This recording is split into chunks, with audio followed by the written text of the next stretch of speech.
자비한 사람은 복이 있다. 하나님이 그들을 자비롭게 대하실 것이다. 마음이 깨끗한 사람은 복이 있다. 그들이 하나님을 볼 것이다. 평안을 이루는 사람은 복이 있다.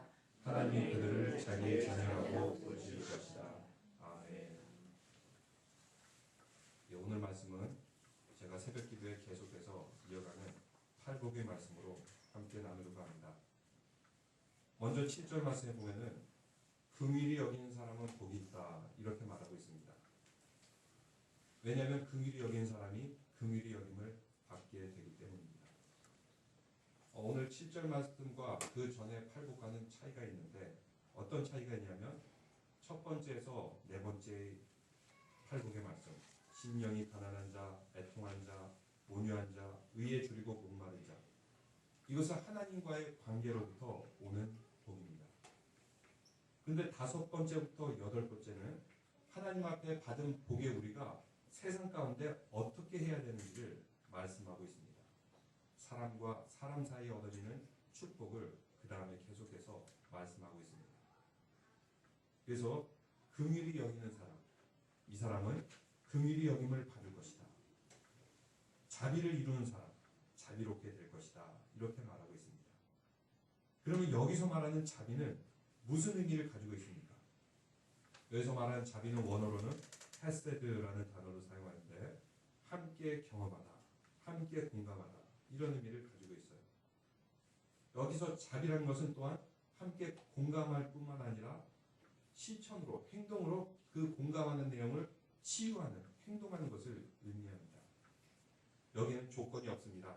상대방의 입장에 서서 그 사람의 필요를 채우는 것, 함께 아파하고 함께 공감하고 그리고 그 사람을 그 아픔으로부터 끄집어내는 것까지 의미하고 있습니다.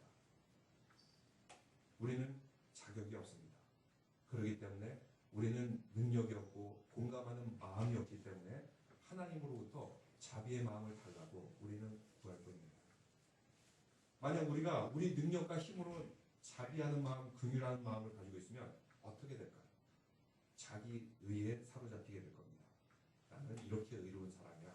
나는 자비로운 사람이고 나는 친절한 사람이고 능력이 있는 사람이야. 이렇게 말할 수밖에 없어요. 그런데 저와 여러분은 우리 힘으로 남들에 대해서 자비할 수 있는 그런 힘이 있습니까? 우리는 그런 힘이 없습니다. 하나님께서 주시는 마음이 채워지지 않으면 우리는 절대로 사람에 대해서 자비할 수 있는 마음이 없습니다. 그렇다면 긍휼히 여긴 자는 어떤 축복을 하나님으로부터 받게 됩니다. 하나님으로부터 긍휼히 여김을 받게 된다. 이렇게 말하고 있습니다. 여러분 7절 말씀을 한번 다 같이 외우시던지 해서 읽어보겠습니다. 자비한 사람은 복이 있다. 하나님이 그들을 자비롭게 대하실 것이다. 하나님께서 우리를 자비롭게 대한다라고 말하고 있습니다.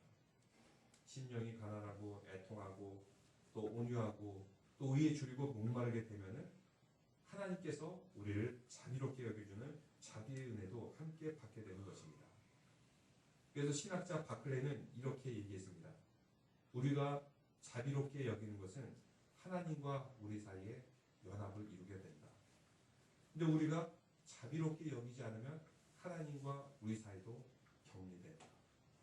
그래서 하나님과 우리 사이에 자비함을 갖게 되면 다른 사람에 대해서도 저절로 자비함을 갖게 되는 것입니다. 내가 가지고 얻는 것이 아닙니다. 우리가 하나님과 올바른 관계를 갖게 되면 저절로 우리는 자비한 마음을 갖게 됩니다. 그러면 어떻게 자비한 삶을 살 수 있습니까? 그것은 하나님의 관점에서 바라볼 때 자비하는 삶을 살 수가 있습니다. 하나님의 관점에서 바라보면 영혼이 보입니다. 천하보다도 귀한 그 영혼의 가치를 알게 됩니다. 누군가 갈등과 안 좋은 사람이 있습니까? 근데 우리가 자비하는 마음을 가지려면 이런 생각이 듭니다. 아, 저 사람도 하나님의 자녀다. 함께 천국의 백성이 될 것인데 그러면서 그의 현재의 모습 속에 그의 아픔이 보입니다. 근데 실제로 우리가 누군가 갈등 상황을 갖게 되면 그런 걸 잘 안 보입니다. 그냥 무조건 미워하게 됩니다. 근데 하나님이 우리에게 주시는 성령의 은혜가 있다면 자비로운 마음으로 그 사람도 바라보게 됩니다. 또한 우리는 그 사람의 입장에서 바라볼 때 자비하게 됩니다. 그 사람을 가만히 보면 어떻게 살아왔는지, 또 어떤 아픔을 겪었고 어떤 힘든 상황에 처해 있고 지금은 이런저런 스트레스에 쌓여 있는 것, 그 사람의 입장에서 그를 바라보게 되면 아, 저분은 저래서 저렇게 툭 하면은 저렇게 상처를 받는구나, 저분은 저래서 툭 하면은 좀 교만하게 되는구나 하는 것을 우리는 알 수가 있습니다. 여기서 끝나는 것이 아닙니다. 자비로운 사람은 행동으로 도와야 됩니다. 그 늪에 빠져가는 사람, 자신의 감정과 어둠에 사로잡혀가서 다른 것을 볼 줄 모르는 사람, 이 사람들을 직접 건져내는 그런 행동이 있어야지 자비다, 긍휼이다, 이렇게 얘기합니다. 예수님께서 선한 사마리아의 이야기를 통해서 말씀해 줍니다. 한 사람이 강도 만나 죽어가고 있습니다. 바리새인 그냥 지나갑니다. 서기관 그냥 지나갑니다. 물론 안 됐군 하는 마음은 있었을 것입니다. 근데 성경에 보면은 사마리아 사람만 직접 그 사람을 돌보고 끄집어내서 그를 살려내는 것을 보게 됩니다. 그래서 자비라는 것은, 헬세드라는 것은 그냥 마음만, 감정만 품고 있는 것이 아닙니다. 직접 행동하게 만듭니다. 그러기 위해서는 우리가 한 사람을 보더라도, 상황을 보더라도 기다려야 됩니다. 인내해야 됩니다. 그 사람이 어떤 경험을 겪었는지 몰라요. 그 사람이 어디서 상처받는지 몰라요. 그 사람을 쉽게 속단하며 판단하면 안 됩니다. 그래서 기다리고 기도하고 그러면은 오해가 풀리게 되는 것입니다. 이것이 자비한 마음. 그러면 우리는 어떻게 자비로운 삶을 살아갈 수 있습니까? 우리가 긍휼의 여김을 받았는지, 하나님으로부터 자비를 받았는지 그것을 잊지 않고 살아갈 때 우리는 자비롭게 살아갈 수 있습니다. 저와 여러분 모두 다 죽을 수밖에 없는 그런 영혼입니다. 그렇지만 주님께서 예수 그리스도를 보내주심을 통해서, 십자가를 통해서 우리를 건져냈기 때문에, 구원해 줬기 때문에 우리는 자비할 수가 있는 것입니다. 여러분, 우리는 살아가면서 무엇이 가장 힘들까요? 여러분, 경제적인 게 힘들까요? 아니면 주위의 환경이 힘들까요? 그런데 무엇보다도 사람을 괴롭히고 힘들게 하는 것은 사람과의 관계라고 합니다. 저와 여러분도 모두 사람이기 때문에 여러 가지 관계적인 문제를 겪을 것입니다.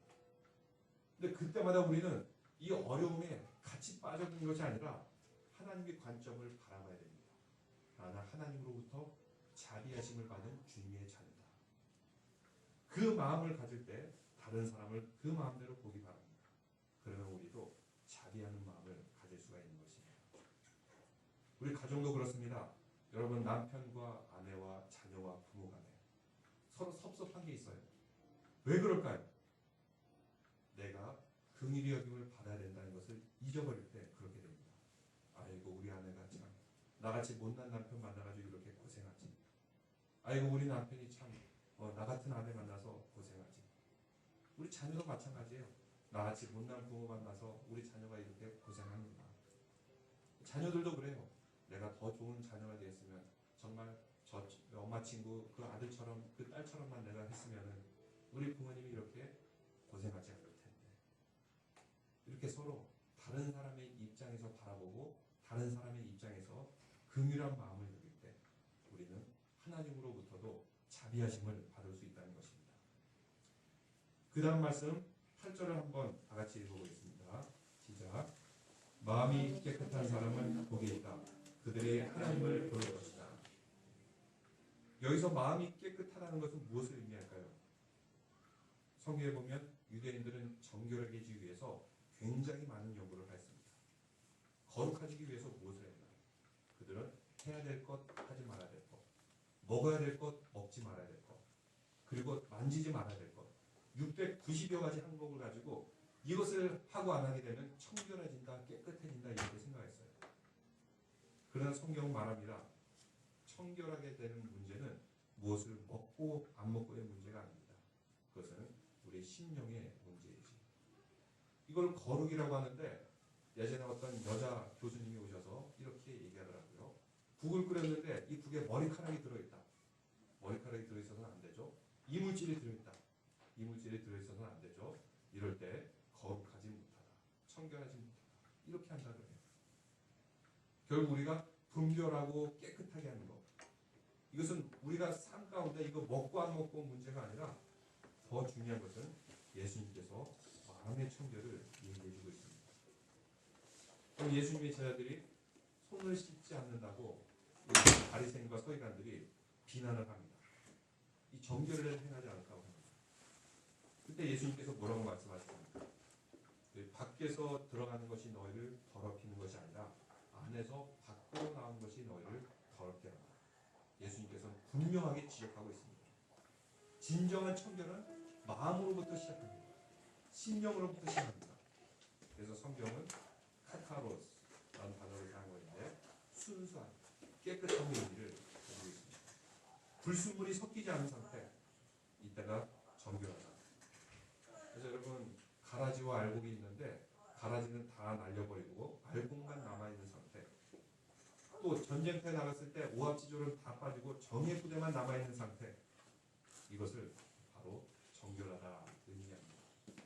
뭐 여기 오셔서 여러분들 하는 말이 아니라 이렇게 안 좋은 일기 가운데, 안 좋은 도로 가운데 그냥 에라 모르겠다 하고 있는 사람도 있지만 약간 좀 위험함에도 불구하고 여기 찾아온 분들, 여기 계신 분들이 참으로 정결하다는 것을 믿으시기를 바랍니다. 그리고 하나님께서 정의 부대라고 생각하시는 것 같습니다. 근데 이 정결한 것은 처음부터 정결한 것이 아닙니다. 우리는 주님을 믿으면서 점점 정결해지고 좋아지게 됩니다. 마음이 청결하다는 것, 이것이 아주 완벽한 건 아니에요. 누구도 그럴 수가 있어요. 누구도 불순물이 섞일 수가 있습니다. 누구도 가라지가 섞일 수가 있고, 누구도 먼지가 섞일 수가 있고. 그렇지만 우리는 그럼에도 불구하고 계속해서 부단히 정결하기 위해서 노력하는 거예요. 그래서 예수 믿는 사람들은 이 세상 속에서 하나님을 바라보고 하나님이 거룩하심을 바라보며 살아가는 것입니다. 여러분 완벽한 사람이 있습니까? 한 사람도 없습니다. 우리는 조금 더 하나님을 닮아가려고 노력하는 것입니다. 이것이 바로 성경적인 깨끗함의 의미입니다. 그러면 청결한 사람에게 주어지는 복은 무엇입니까? 무엇이죠? 8절 말씀. 하나님을 볼 것이다. 하나님을 본다. 사실 우리는 하나님을 보게 되면 그건 이 세상 사람이 아니죠. 우리의 차원을 넘어서는 하나님을 본다는 것은 결국 우리는 이 세상이 없다는 걸 의미해요. 근데 여기서 본다는 것이 무엇을 의미할까요? 하나님께서 지나가실 때 모세도 너는 나를 보면 죽기 때문에 나의 뒷모습만 봐, 이렇게 얘기했어요. 여기서 본다는 모습이 무슨 뜻이죠? 여기서 본다는 것은 하나님을 알 수 있다라는 그런 단어를, 그런 의미를 가지고 있습니다. 여러분 지식적으로 하나님을 압니까? 지식만 가지고 아니라 우리가 실체를 아는 것. 그래서 동양속담에도 보는 것이 100번 듣는 것보다 낫다, 이렇게 얘기하죠. 우리가 하나님을 보게 되면 하나님을 안다는 의미입니다. 이것은 또한 하나님과의 관계를 의미합니다. 하나님과의 동행의 관계. 하나님의 입장에서 세상을 바라보게 되고, 하나님의 입장에서 바라보면서 긍휼히 여길 곳에 긍휼히 여기게 되고, 자비로움을 여길 때 자비로움을 여기게 되고, 하나님께서 싫어하시는 것은 싫어하는 것을 보고 피하는 것. 그럴 때 우리는 함부로 행동하지 않게 됩니다.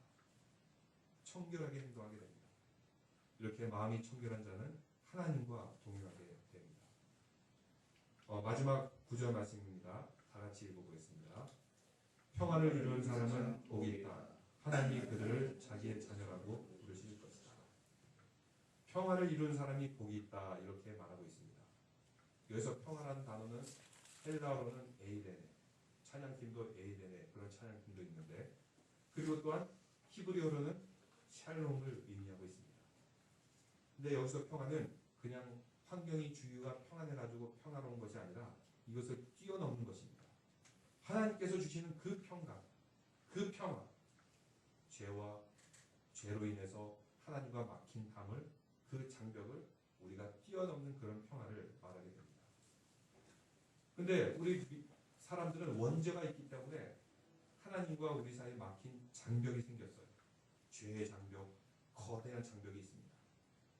이 장벽을 어떻게 넘어갈 수 있습니까? 예수 그리스도께서 십자가에 희생하심으로 우리는 이 장벽을 넘어가게 됩니다. 그래서 또 여러분 자세히 보면은 이 평화로운 자가 그냥 자기만 평화로운 게 아니에요. 뭐죠? 평화를 이루는 사람, 이렇게 말하고 있습니다. 그냥 나만 평화로운 것이 아니라 평화를 이루는 사람. 이 평화를 이루기 위해서 때로는 평화가 없는 곳에 뛰어들기도 합니다. 평화가 없는 곳에 나만 평화를 이루고 한 발 물러서는 것이 아니라 그 가운데 직접 뛰어들게 돼요. 그런 자들은 뭐라고요? 하나님이 그들을 자기의 자녀라 부르실 것이다 말하고 있습니다.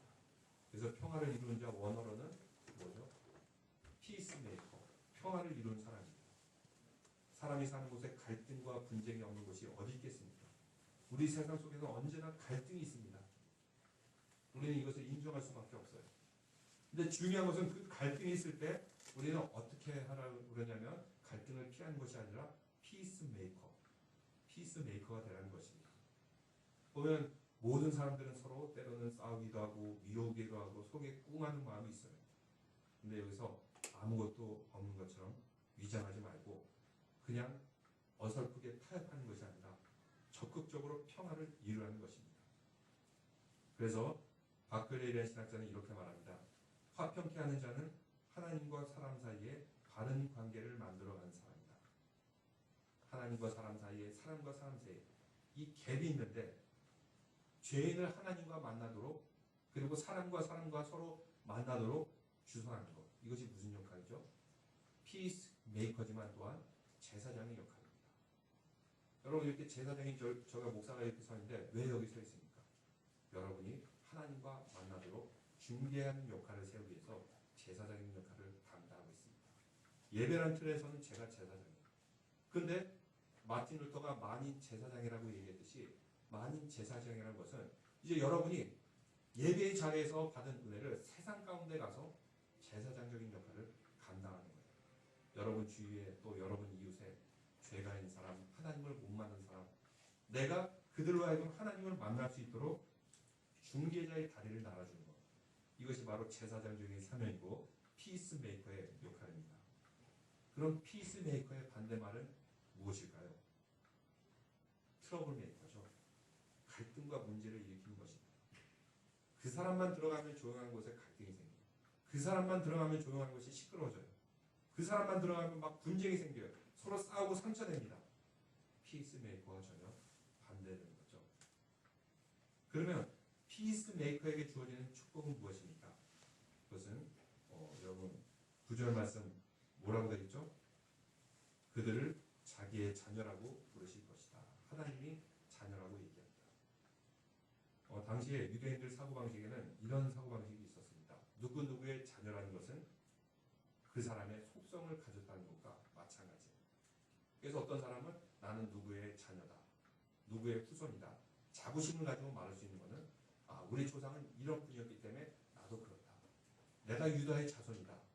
유다의 자손은 참으로 용맹하였고 가나안 땅을 차지할 때 가장 희생하였던 그런 족속이구나. 우리가 한 민족의 자녀다. 그런 한 민족의 자랑스러운 것을 가지고 있어야죠. 여러분 조상 중에 누구 훌륭한 사람이 있으면 우리 조상 중에 이렇게 훌륭한 사람이 있다. 자부심을 가지시는 거죠. 하나님의 자녀라는 것은 하나님의 속성을 갖게 되는 것입니다. 하나님의 이미지를 갖게 되는 거예요. 화평케 하는 이미지. 그래서 구약 시대에는 화목제물로 어린 양을 죽여서 하나님과 우리 사이에 화평을 이루었고, 신약 시대는 예수 그리스도께서 희생함을 통해서 하나님과 우리 사이에 화평을 이루게 되었습니다. 그래서 우리가 화평을 이루는 사람, 피스메이커가 될 때 하나님의 자녀다 이렇게 말하고 있습니다. 그럼 우리는 어떻게 해야지 피스메이커가 될 수 있습니까? 먼저 내가 하나님과 화평해야 됩니다. 하나님과 좋은 관계, 믿음의 관계, 신앙의 관계. 근데 우리가 이것을 하나님과 좋은 관계가 되지 않으면 세상에 나갔을 때 트러블 메이커로 살아야 됩니다. 문제를 일으켜 살아야 돼요. 내가 뭔가 문제를 해결하려고 하지만 협상의 법칙이 있습니다. 이러고서 화해하는 그런 뭔가 툴이 있고 나름대로 방법이 있고 매뉴얼이 있고 로드맵이 있어요. 근데 그게 이루어지는 게 하나도 없습니다. 중동 분쟁 해결합니까? 못해요. 또 아프리카에 있는 분쟁 피스메이커가 가서 해결하려고 해도 도저히 해결 못합니다. 그런데 거기에 하나님께서 주시는 은혜가 있으면 해결점을 찾게 됩니다. 그러면서 그 분쟁하던 지역이 점점 평화롭게 됩니다. 또 하나님께서 주시는 은혜와 축복 가운데 갑자기 그 아프리카 선교사님이 가서 선교를 하는데 우물이 터지는 바람에 모든 부족들이 화해하고 그 우물로 인해서 평화를 이뤘다라는 그런 것을 보게 됩니다. 아무리 인간적인 지혜와 능력을 가진 사람이 가도 화해는 못합니다. 하나님께 주시는 능력으로만 화해할 수 있어요. 두 번째로 화평케 하려면 좋은 말만 전달해야 됩니다. 서로 말을 전달할 때 좋은 말을 전달해야 돼요. 험담을 해도 이것을 듣고 사귀고 없애요. 좋은 말을 해야 됩니다. 어디든지 그렇습니다. 사회도 그렇고 교회도 그렇고 서로 막 험담하는 사람이 있어요. 서로 흉보는 사람이 있어요. 여러분 그럴 때 어떻게 해요? 사단아 물러가라. 그 사람이 사단이 아니라 그 순간만큼 그 사람 배후에 있는 사단을 경계해야 됩니다. 미움과 갈등이 생길 때 사단아 물러가라. 사단의 도구가 됨을 경계해야 됩니다. 대신 우리는 피스메이커가 되어야 됩니다. 좋은 말만 전달하시기 바랍니다. 여러분 좋은 점들이 얼마나 많이 있습니까? 아무리 악한 사람이라 할지라도 좋은 점이 있어요. 기도를 많이 한다든지 열심히 일을 한다든지 인정을 받는다든지 칭찬할 일들이 있습니다. 우리는 조금만 정신줄을 놓게 되면 금방 사단의 도구가 됩니다. 나쁜 말을 할 수가 있어요. 나쁜 말을 전달할 수 있어요. 여러분 좋은 소문이 전달력이 빠릅니까? 아니면 나쁜 소문이 전달력이 빠릅니까? 나쁜 소문이 전달력이 굉장히 빠릅니다. 왜냐하면 나쁜 소문을 듣게 되면 우리 인간 안에 있는 원죄, 악한 그 영과 숨어있던 악한 영이 막 기폭작용을 일으켜가지고 막 그냥 이것을 뭐 이렇게 신나게 이렇게 전달하는 그런 특성이 사람에게 있어요. 어떤 모임에 가면은 난 욕하느라고 밤새도록 욕을 하는 그런 사람들이 있어요. 칭찬하면서 밤새도록 하는 사람은 없는데 난 욕하느라고는 그냥 아주 밤새도록 아주 너무 재밌게 이렇게 욕을 한다 그럽니다. 왜 그렇죠? 인간에는 악한 속성이 있기 때문입니다. 그래서 그런 나쁜 소문을 들었을 때 우리는 사탄의 도구가 되지 않게 하여 주십시오. 우리는 기도해야 됩니다. 피스메이커 해야 됩니다. 우리 피스메이커는 더 좋은 얘기를 해야 되고 칭찬을 해야 되고 서로 용기를 주고 위로를 해야 됩니다. 그래서 우리는 문제가 있는 곳, 다툼이 있는 곳에 화해하도록 노력해야 됩니다. 이런 샬롬, 피스메이커는 수동적인 것이 아니라 때로는 직접 찾아갑니다. 서로 싸우는 것, 이 사람 저 사람 얘기를 들어주면서 화해시키는 것. 바로 그런 것이 그리스도인들이 해야 될 피스메이커의 사명입니다. 그런 성도들에게 하나님의 자녀가 되는 하나님의 능력과 권능을 받는 놀라운 축복을 받게 됩니다. 근데 여러분 어떤 사람은 그 사람만 들어가면 갈등이 생기고 싸움이 있고 근데 우리 믿음의 사람이 들어가게 되면 회복하고 따뜻하고 격려가 되고 화해하고 그럴 때만이 우리 가정과 교회와 그런 이웃들 주님의 피스메이커로 살아가는 믿음의 성도들이 되시기를 주님의 이름으로 축원합니다. 기도드립니다. 하나님 아버지 우리는 부족하고 연약합니다. 그러나 하나님께서 주신 은혜와 축복을 누릴 때 우리가 세상 가운데서 자비한 사람이 되고 또한 마음이 깨끗한 사람이 되고 화해시키는 피스메이커가 될 줄로 믿사옵나이다. 세상과는 다른 주님께서 주시는 은혜와 축복을 누림으로 세상이 줄 수 있는 주님의 천국을 이 땅에서 누리며 매일같이 기쁘고 즐겁고 감사가 넘치게 살아가도록 주님께서 인도하여 주시옵소서. 예수님 이름으로 기도드립니다.